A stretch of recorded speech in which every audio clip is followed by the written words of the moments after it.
की परम पूज्य आचार्य श्री शांति सागर जी महाराज की परम पूज्य आचार्य श्री सरस्वती सागर जी महाराज की परम पूज्य आचार्य श्री अभिनंदन सागर जी महाराज की परम पूज्य आचार्य शुद्ध सागर जी महाराज की गुरुदेव समंत भद्र स्वामी की जय।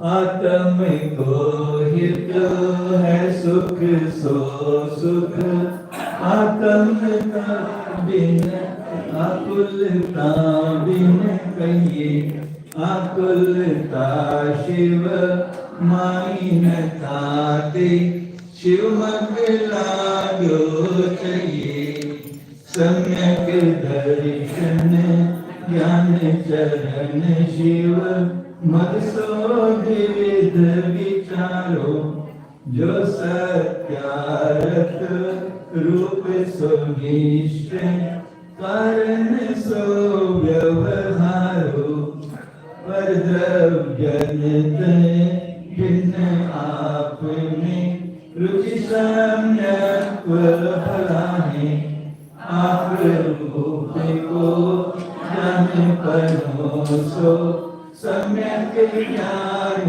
करा है आप रूप में तीन रहे तीर सम्यक चारित सोई अब व्यवहार मोक्ष मग सुनिए एक नियत को होई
जीव है पंचवेद काके है उदय पंचवरण रस गंध दो परसव सूजा के है ये खुद गल को चरण सहाई धर्म द्रव्य अनुरूपी चित्त हो या अधर्म सहाई निरोगी सकल द्रव्य को पास जा आकाश में सो आकाश पिछानो नियत भटना निज दिन सो व्यवहार काल परिमानो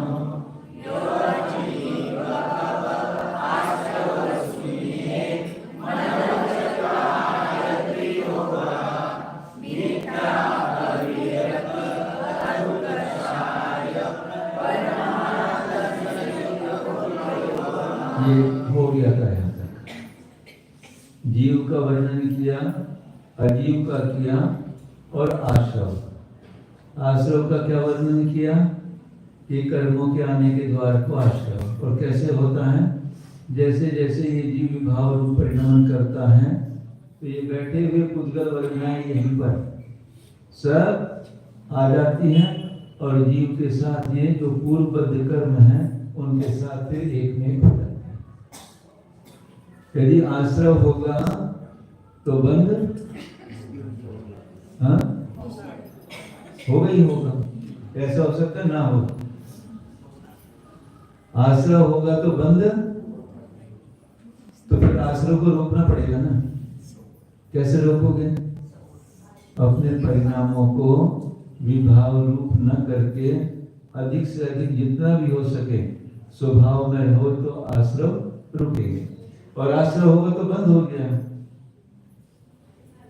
बंद मतलब कर्जा आ गया ना, कर्जा तो फेरना पड़ेगा ना, वापस करना पड़ेगा ना, या नहीं पड़ेगा ब्याज सहित।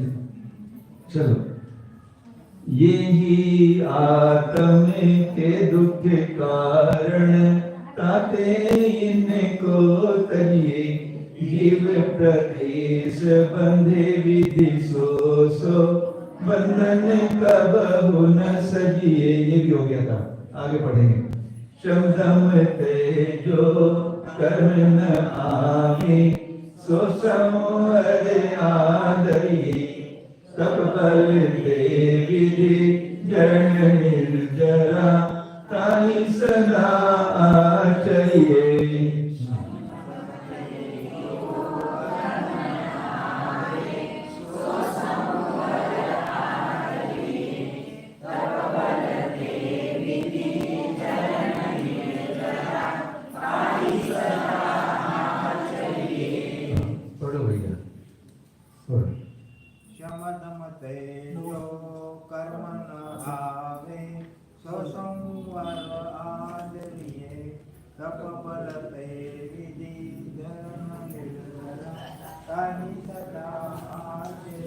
हाँ, यहाँ पर दो काम करते हैं, शम और दम।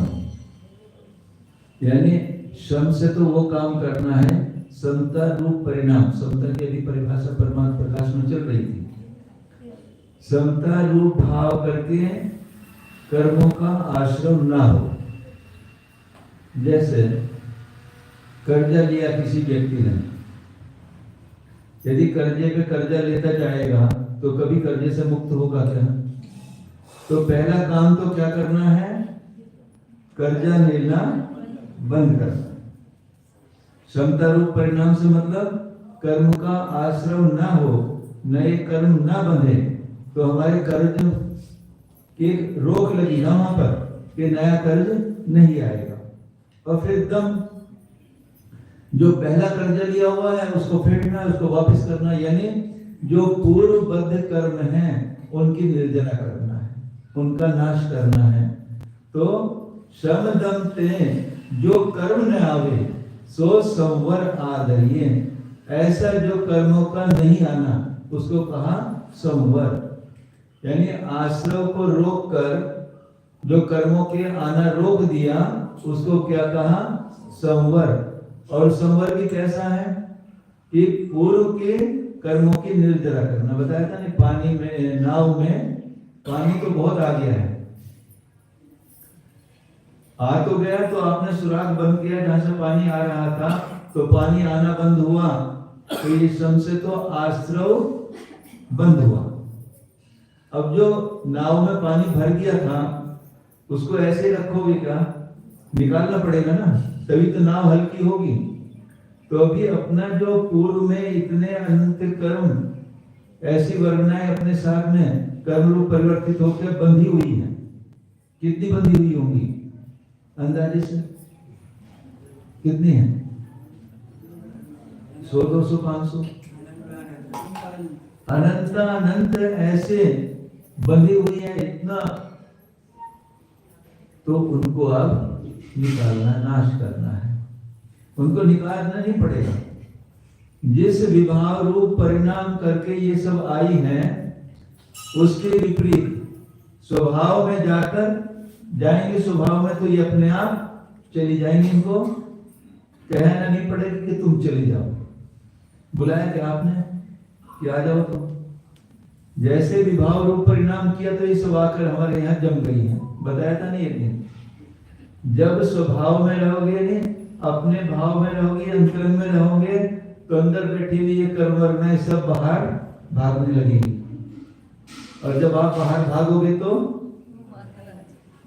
ये सब अंदर आ जाएंगे। दरवाजा खुला है तो किसी की रोक टोक है अंदर आने की? कोई भी आएगा अंदर। और यदि दरवाजा बंद है तो किसी की हिम्मत नहीं कि अंदर आ जाए। द्वारपाल 2 तरह के बताए।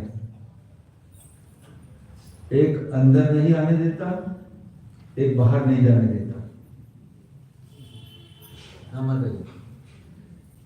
गेट कीपर द्वारपाल 2 तरह के हैं। राजा की सभा लगी हुई है, उसमें बाहर द्वारपाल है, तो राजा की परवानगी के बिना कोई अंदर आएगा क्या? एक तो ये द्वारपाल हुआ। एक जेल का द्वारपाल है। एक जेल का द्वारपाल है जो अंदर वालों को कभी बिना परवानगी के, ऐसे ही अपने अंदर भी तो है कि एक ये राजा बैठा हुआ है, आत्म रूप स्वरूप निज परमात्मा बैठा हुआ है। इसकी परवानगी के बिना कोई अंदर आएगा क्या? समझ रहे हैं मेरी बात? आपने जैसे विभाव रूप परिणाम किए तो उनको अंदर आने की परवानगी दे दी। ऐसे ही एक द्वारपाल और है, वो बाहर जाने की परवानगी नहीं दे रहा। वो कौन है? ये मोह। ये जो आत्मा को इसने कस के जेल में बंद कर रखा है, ये इसको बाहर जाने की परवानगी क्यों? बेटा भी छोटा है। हाँ भी अभी बेटी की शादी करनी है महाराज जी, कैसे अभी से दीक्षा ले लें? अभी तो मुझे बहुत काम करना है। आज शाम को यदि आंख बंद हो जाएगी तो बेटी की शादी कौन करेगा? जब बेटे की पढ़ाई कौन करेगा? अभी तक ये मोह रूपी इस द्वारपाल ने इस आत्मा को इस जेल से बाहर निकालने के लिए परवानगी नहीं दी। पर ये अपनी शक्ति को भूला हुआ है। तेरी द्वारपाल की तो कुछ भी कीमत नहीं है। यदि मैं अपनी शक्ति को जान लूं तो क्या करेगा मेरा? मैं तो आज ही अपनी स्वरूप सत्ता को समझ के मैं आज से ही अपने आत्म कल्याण में लग सकता हूं। लगना चाहिए कि नहीं लगना चाहिए? फिर क्या दे रहे? शब्दम ते जो कर्म ने आवे सो संवर आदरिये। ऐसे संवर वो आदरने योग्य है, आदर करने योग्य है कि आप तो कर्जे का उदाहरण ले लो। एक कर्जा फेंटने के लिए दूसरा कर्जा, दूसरा कर्जा फेंटने के लिए तीसरा कर्जा। व्यापारी कहता है ना, इसकी टोपी इसके सिर, इसकी टोपी इसके सिर, ऐसे करते हैं ना व्यापार में। समझते ना ये उदाहरण? इसका कर्जा फेंटा तो इससे ले लिया, उसका कर्जा फेंटा तो कभी खत्म होगा क्या? नहीं। ब्रेक लगाओ यहाँ पर कि अब तो एक भी कर्जा नहीं लेना है, और जो कुछ भी हो, रोटी कम खाऊंगा, बिना घी के खाऊंगा, एक टाइम खाऊंगा, पुराना कर्जा मुझे वापस करना है, चुकाना है। तप बलते विधि झरण निर्जरा। तप के बल से, विधि माने कर्म, कर्मों का झड़ना, ये निर्जरा है। स्वरूपे चरणम चारित्रम। तप भी चारित्र है और निश्चय से चारित्र क्या कहा? अपने स्वरूप में विचरण करना, ये चारित्र है। देखो यदि ऐसी स्थिति बनती है तो पीछे आया था ना प्रमाद प्रकाश में, एक काड़ी लगाने की, एक चिंगारी भी महान जंगल को, बड़े बड़े जंगलों को नष्ट कर देती है। ऐसे एक स्वरूप में आचरण करने की चिंगारी अंदर बैठे कितने कर्मों को नाश करने की ताकत है। तो वही कह रहे हैं तप बलते विधि कर्म झरण निर्जरा। जो तप के बल से जो कर्मों का झरण, कर्मों का नाश होना है, वो निर्जरा है। एक थोड़े थोड़े कर्म निर्जरा होंगे तो उनको कहा निर्जरा है, झरना, कर्मों का झरना निर्जरा। ताही सदा आचर्य, ऐसा वो संवर भी अभी भी निर्जरा हो रही है क्या?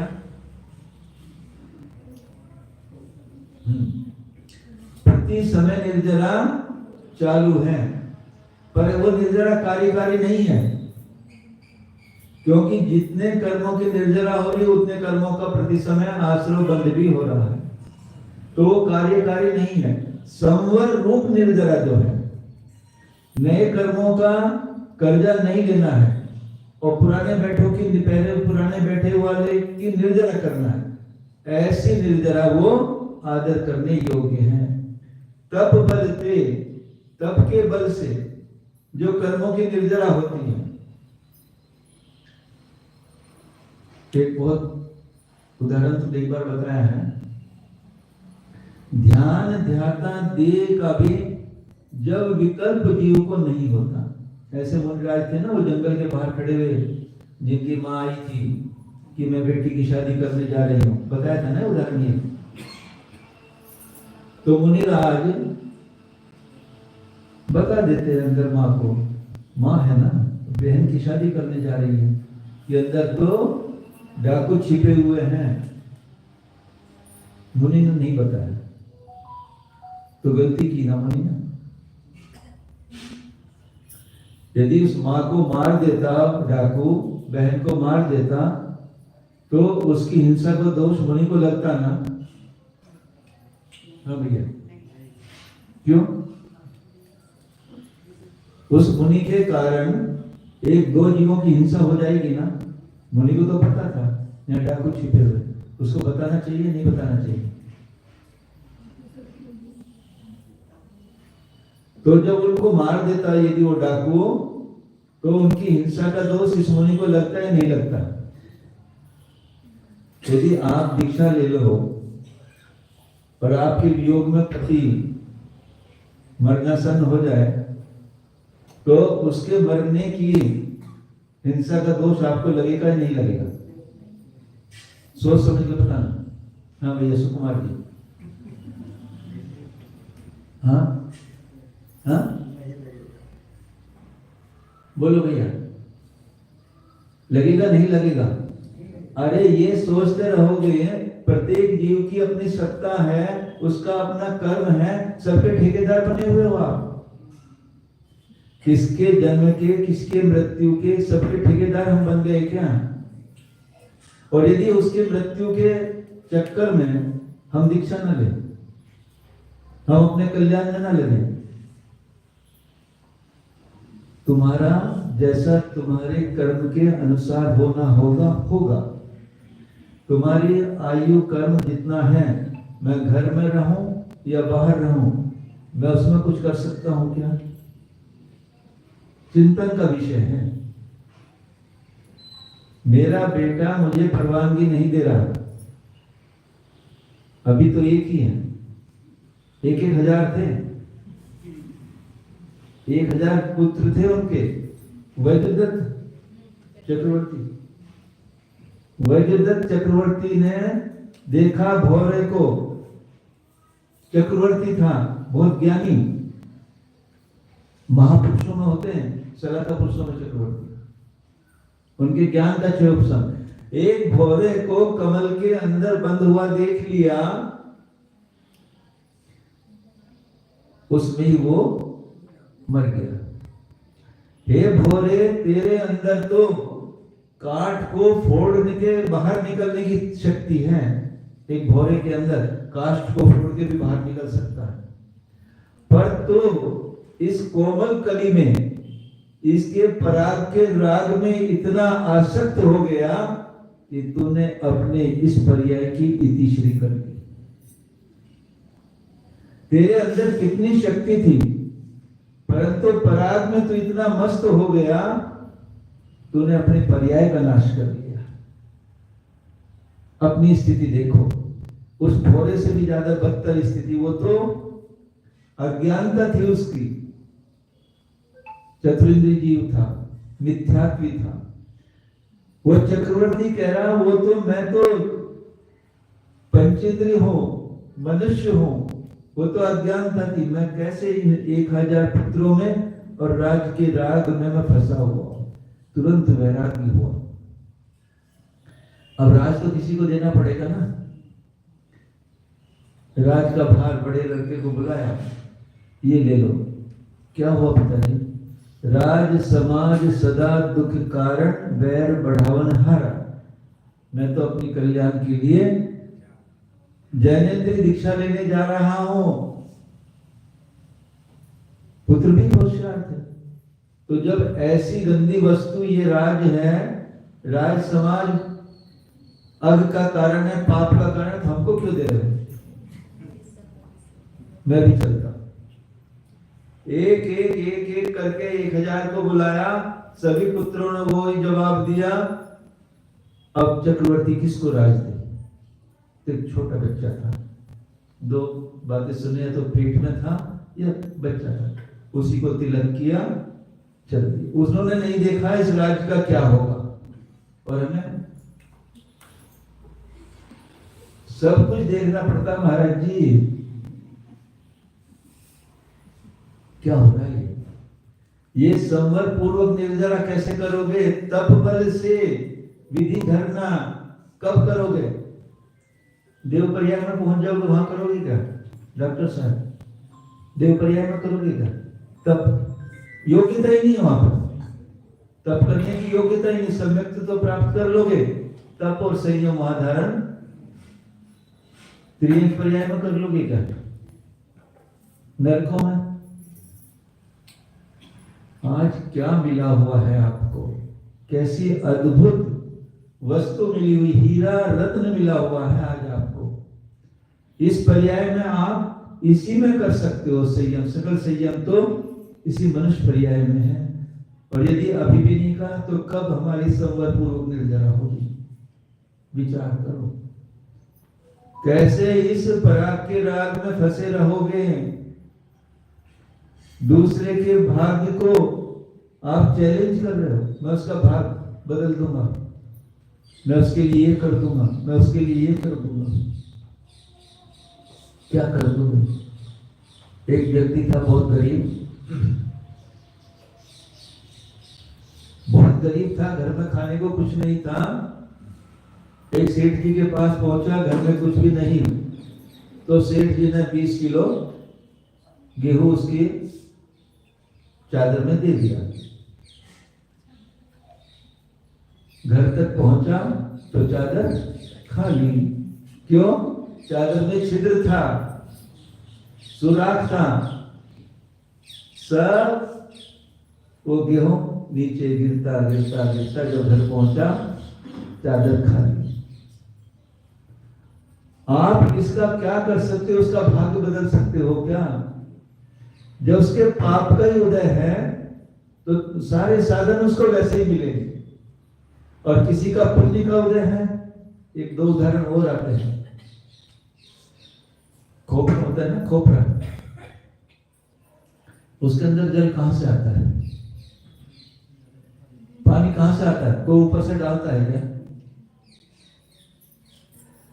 और एक कैथा होता है, आप क्या बोलते? कहते को कवट, कवट ही बोलते हैं। थोड़ा समझाते रहिए। कवट, कवट की विशेषता है, कवट को हाथी पूरे का पूरा निगलता है, निकल जाएगा पूरा बिना तोड़े, बिना चबाए। और उसका आउटलेट भी मल भी उसका कवच पूरे का पूरा नहीं निकलता बाहर, पर एक विशेषता होती है, जब खाता है तो उसके अंदर गूदा जो होता है फाइबर, वो सब भरा हुआ होता है, और जब वो निकालता है उसका फाइबर सारा अंदर का जल जाता है, वो खाली होता है। पुण्य कर्म तेरा है तो जैसे नारियल के अंदर, खोपरे के अंदर अपने आप स्वमेव पानी भर जाता है, तेरा पुण्य तुझे सब कुछ देगा। और यदि पाप का उदय है तो घर के रखी हुई संपत्ति भी कवट की तरह पूरी समाप्त हो जाती, जल जाती है। तो ये पुण्य पाप का चलने दो, इसका भी मुझे कोई तात्पर्य नहीं है। मेरी आत्मा के कल्याण के लिए पुण्य पाप दोनों भी ये मेरे बाधक हैं या साधक है। एक स्त्री कोई विधवा हो गई तो उसके साथ पाप कर्म हुआ ना, पाप था तभी तो विधवा हुई, पर वही पाप कर्म उसके लिए पुण्य बन जाता है। अब तो मैं आर्य का दीक्षा लेकर अपना कल्याण करूंगी। यदि घर में होती तो शायद ना निकल पाती, पर ऐसी घटना भी हो, पुण्य भी उसका पाप का कारण बन जाता है, और वो पाप भी पुण्य का कारण बन गया, और कभी कभी पुण्य भी पाप का कारण। अब देखो कितना रुपया है, कितना घर है, कितना मकान है, 4-4 कोठियां, गाड़ियां, कैसे छोड़ के आऊं, किसके सहारे छोड़ के आऊं इनको, किसको दूं इनको। इतनी मेहनत से कमाया महाराज जी, पूरा जीवन लगा दिया, और आप मेरे छोड़ के चले आओ, कैसे छोड़ दूं। तो पुण्य से जो ये सब वैभव मिला हुआ था, तो हमारे आत्म कल्याण में हितकारी हुआ या बाधक हुआ? देखो, तो पुण्य भी हमारे हित में बाधक हो रहा, पर हम उस पुण्य को ही सब अपना आत्मा का हित मान रहे, यह परेशानी है। तो भव्य आत्माओं, तप बलते विधि झरण निर्जरा ताहि सदा आचर्य। जो संवर पूर्वक कर्मों का नाश होता है, निर्जरा होती है, उसको वही आदरणीय करने योग्य है, वही आचर्य है। आगे, सकल कर्म रहित अवस्था सो शिव थिर सुखकारी।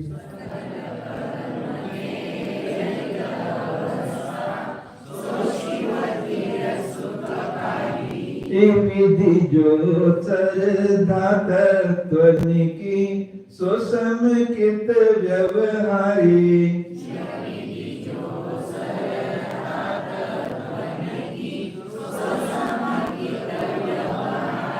हाँ, सकल कर्म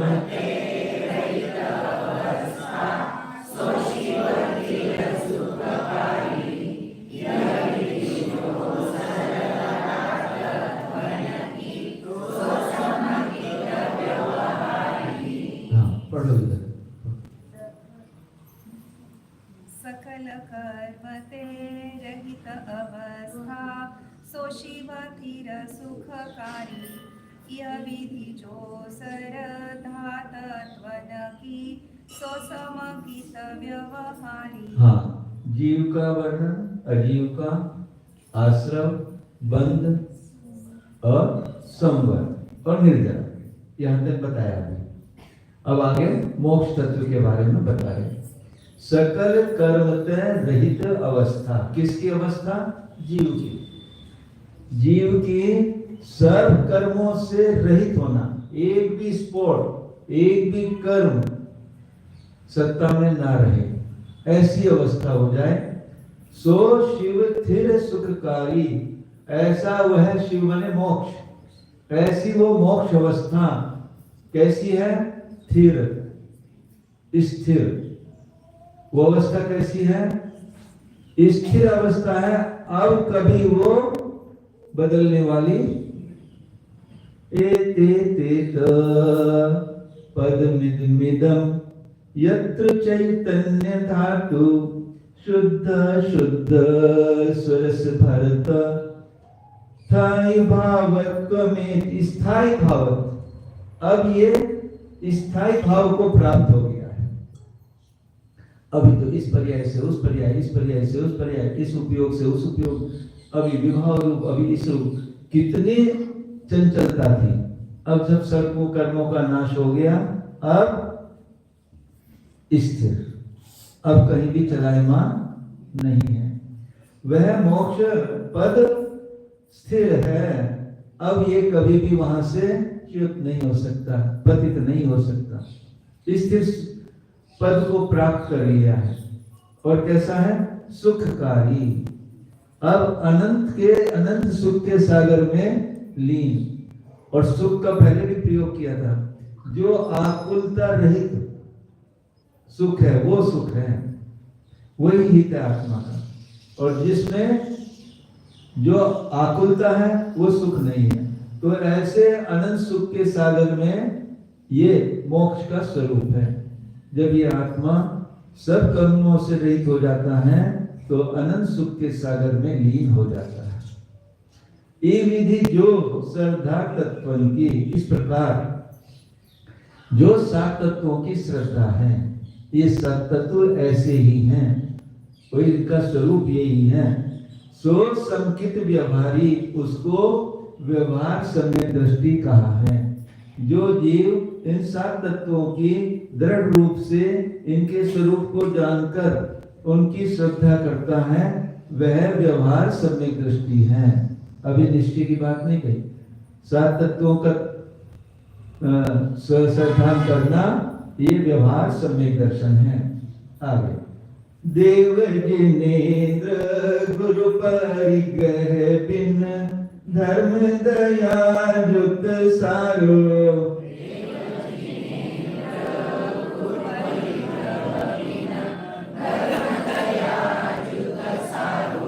यही मान समेकित को कारण अष्ट अंग जुत धारो।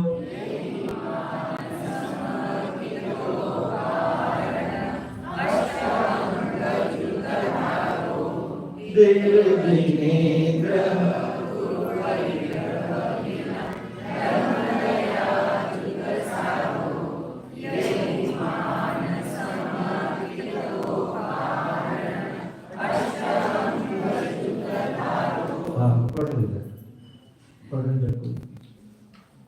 बोलो, बड़ो भैया आगे पढ़ो ना। देव जिनेन्द्र गुरु परिग्रह बिन धर्म दया जुत सारो। ये हुमान समकित को कारण अष्ट अंग जुत धारो। 7 तत्वों की श्रद्धा करना व्यवहार सम्यक दर्शन। और फिर देव शास्त्र गुरु, खरे देव शास्त्र गुरु की श्रद्धा करना, ये भी व्यवहार सम्यक दर्शन आएगा।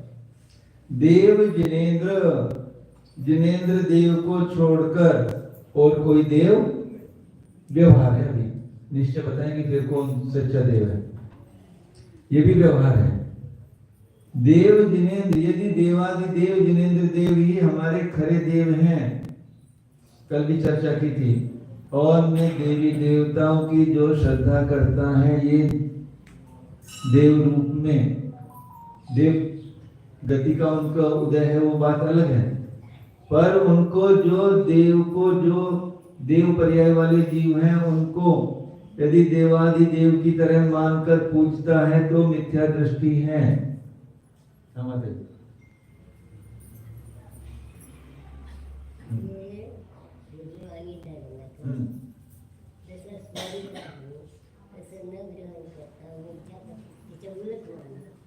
मिथ्या दृष्टि। खरे देव देवादि देव ही देव हैं, इनके विपरीत किसी को भी देव मान रहा है, उनको पूज रहा है, तो समझो गुरु परिग्रह बिन। गुरु कौन है? निर्ग्रंथ गुरु। परिग्रह के बिन, बाह्य परिग्रह तो है ही नहीं, अंतरंग परिग्रह भी जितने जितने छठे गुना शास्त्र स्थान के योग है, पीछे कमंडल तो इस काल में लेना ही पड़ेगा, शास्त्र रखना ही है। तो बहुत परिग्रह, यानी परिग्रह के बिना जो गुरु है वो सच्चे गुरु हैं। और धर्म दयाजुत सारो, और धर्म कैसा है? दया प्रधान। सब जीवों को एक जैसा अपने समान मानता हुआ सब जीवों में करुणा भाव रखता है, वो जो धर्म है, वो जो बताता है ऐसा धर्म, वो वास्तव में सच्चा धर्म है। हिंसा युक्त धर्म कभी धर्म नहीं हो सकता। जिस धर्म को, जो धर्म बताता है हिंसा करने के लिए, वो धर्म कभी धर्म नहीं हो सकता। हिंसा युक्त धर्म कभी नहीं हो सकता। ये ही मान संकित को कारण, इनको ही सम्यक के कारण मानकर देव गुरु शास्त्र सम्यक के कारण हैं। और कैसे हैं ये सम्यक? अष्ट अंग युत धारो, ये सम्यक के 8 अंग, जो सम्यक दर्शन कैसा है? अष्ट अंग युक्त। इसके 8 अंग कौन कौन से हैं? कल उनका और विस्तार से वर्णन करेंगे, इन 2 लाइनों को और विस्तार से लेंगे। तो अपने अंदर देखना कि खरे देव शास्त्र गुरु के अलावा हमारी श्रद्धा कहीं अन्य को देव, अन्य को गुरु, अन्य को धर्म मानने की हो रही क्या? ऐसी तो कम से कम नहीं होना चाहिए। उसको तो व्यवहार समेत दृष्टि भी नहीं कहा जा सकता। यही पूर्ण करते हैं। ध्यान करा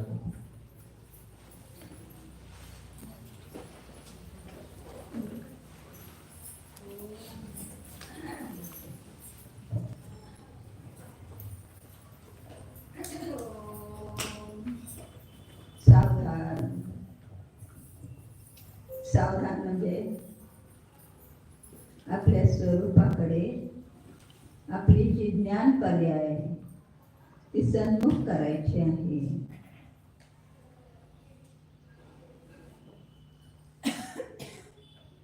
जाणायचे आहे।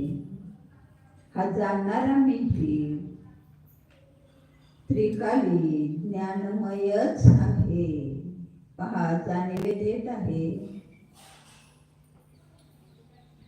हा मी म्हणताच जाणीव होते आहे। कोण आहे हा मी?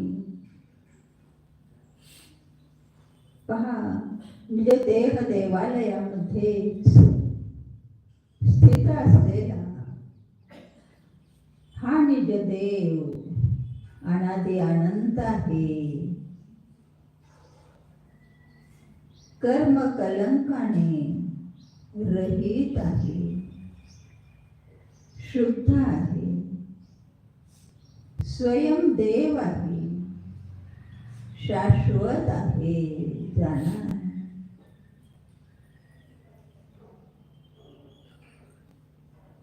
निज स्वभावाला जाणण्याचे संस्कार करायचे आहेत।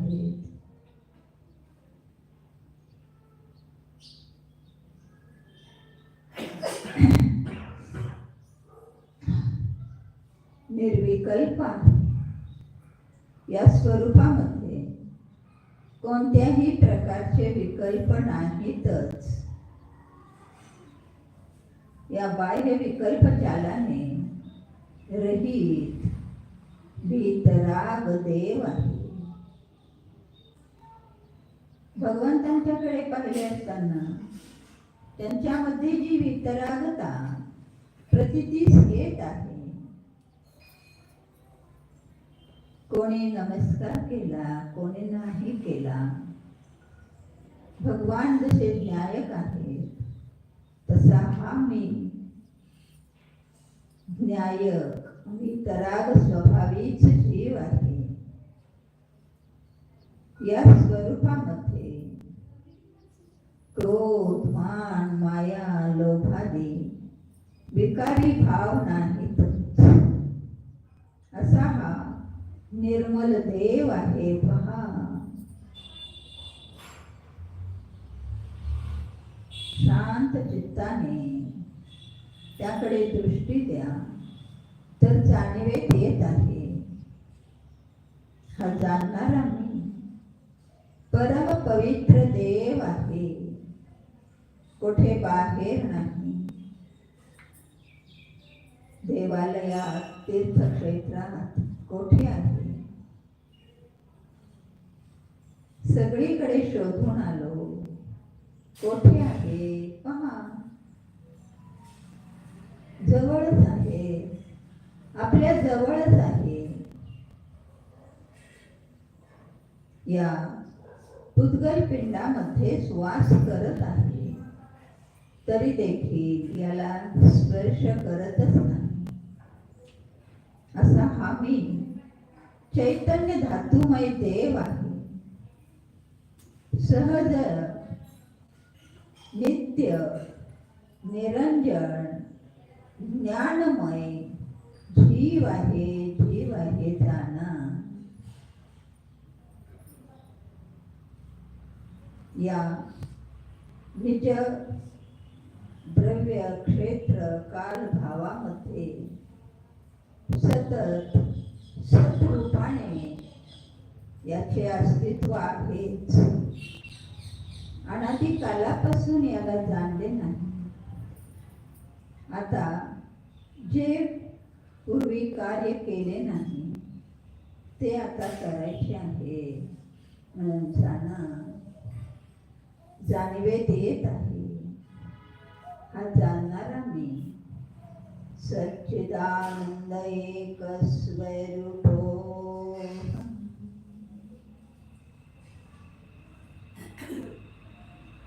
अनादि अनंत त्रिकाली न्यायक स्वरूपो एको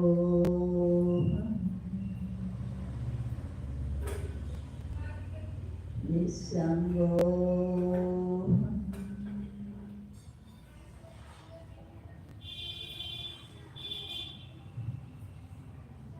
परम